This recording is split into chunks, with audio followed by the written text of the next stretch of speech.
Retire ചെയ്ത് കഴിഞ്ഞാൽ പിന്നെ ആരും ഓർക്കുകയില്ല, എന്തെങ്കിലും ചെറിയ വിചാരിക്കാറുണ്ട്. എന്നാൽ പൊതുവാനന്ദ രാമസാർ ഈ കലാലയത്തോട് വളരെയേറെ താല്പര്യത്തോടുകൂടി കലാലയത്തിൽ വരികയും പ്രോത്സാഹിപ്പിക്കുകയും ഇവിടുത്തെ പ്രവർത്തനങ്ങളെ അംഗീകരിച്ച് മനസ്സിലാക്കി അതിനെ പ്രോത്സാഹിപ്പിക്കുകയും ചെയ്യുന്ന കാര്യത്തിൽ ഒട്ടും പിന്നില്ല. അതുപോലെ തന്നെ ഇന്ന് നമുക്ക് വന്നിരിക്കുന്ന രണ്ട് പ്രധാനപ്പെട്ട ആളുകൾ ബഹുമാനപ്പെട്ട എസ് സാർ, അദ്ദേഹത്തിൻ്റെ ആ വലിയ വ്യക്തിത്വം തീർച്ചയായിട്ടും നമുക്കൊക്കെ അനുകരണീയമായ വ്യക്തിത്വമാണ്. വളരെയേറെ ജീവിത സാഹചര്യങ്ങളും മറ്റ് ഭൗതികമായ നേട്ടങ്ങളുമൊക്കെ ഉണ്ടായിരുന്നിട്ടും അതെല്ലാം മാറ്റിവെച്ച് അദ്ദേഹം നമ്മുടെ നാട്ടിൽ തന്നെ തൻ്റെ പ്രവർത്തനങ്ങൾ, തൻ്റെ സംഭാവനകൾ നൽകുന്നതിന് മനസ്സായിട്ടുള്ള ഇനാഗ്രേഷൻ, അതോടൊപ്പം തന്നെ ഒരുപക്ഷെ ഇന്ത്യയിൽ ആദ്യമായിരുന്ന സംരംഭം അത് നമ്മുടെ കോളേജിലാണ് നമ്മൾ വിളിക്കുന്നത്.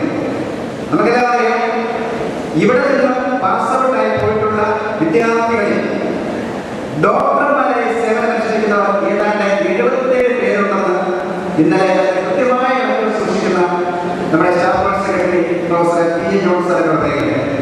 അപ്പൊ അവരുടെ എല്ലാം ലിസ്റ്റ് എടുത്തും അവരുടെ സംഘടന ഫോം ചെയ്തു അതിന്റെ പ്രസിഡന്റായി എത്തിയിരിക്കുന്നത് ഡോക്ടർ സണ്ണി വന്നേരാണ്. അദ്ദേഹം ഇവിടുന്ന് പോകുമ്പോൾ ഞാൻ ഏതാണ്ട് കണ്ടത് വയസ്സായി ഇവിടെ പഠിച്ചവരാണ്. ഇവിടുത്തെ best out going student award മേടിച്ചു പോയതാണ് ഡോക്ടർ സണ്ണി വന്നേര.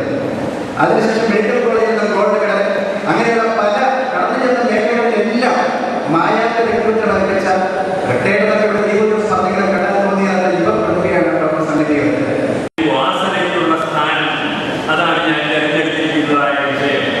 വ്യക്തമായി പറഞ്ഞാൽ ഏതായാലും 1-2 മണിക്കൂറുകൾ മാത്രം സമയം ലഭിച്ചപ്പോൾ എൻ്റെ സ്റ്റോക്ക് പ്രസംഗം അല്ലെങ്കിൽ മുമ്പെടുത്ത് പ്രസംഗിച്ചിരുന്നത് അതാണ് ഞാൻ നിങ്ങളുടെ മുമ്പായി അവതരിപ്പിച്ചിരിക്കുന്നത്. കഴിഞ്ഞ പ്രാവശ്യം ഞാൻ വന്നപ്പോൾ പറഞ്ഞിട്ടില്ല എന്നാണ് എൻ്റെ വിചാരം. അതുകൊണ്ട് ആവർത്തിക്കുകയല്ല.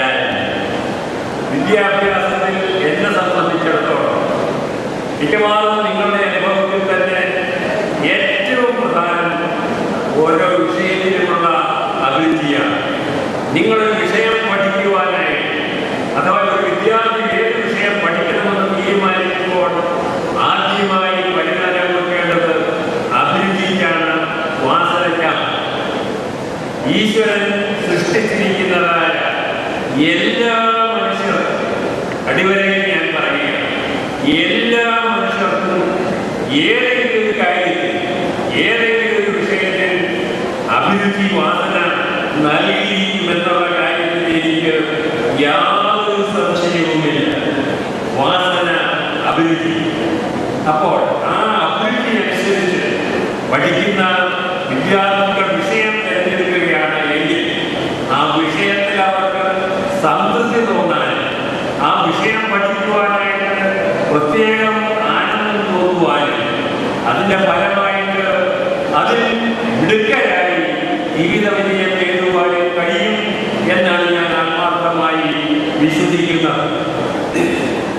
SSLC കഴിയുമ്പോൾ അത് കഴിഞ്ഞവരായിരിക്കും നിങ്ങൾ ഭൂരിഭാഗവും എന്ന് ഞാൻ വിശ്വസിക്കുന്നു. അപ്പോഴാണ് ഏത് വിഷയമാണ് പഠിക്കേണ്ടതെന്ന് തീരുമാനിക്കുവാനുള്ള അവസരം. എന്താണ് എന്ന് കണ്ടുപിടിക്കണം. ഏത് വിഷയമാണ് പഠിക്കേണ്ടതെന്ന് കണ്ടുപിടിക്കുവാൻ, തിരഞ്ഞെടുക്കുവാനുള്ള ഒരു മനസ്സ് നിങ്ങൾക്കുണ്ടാകും.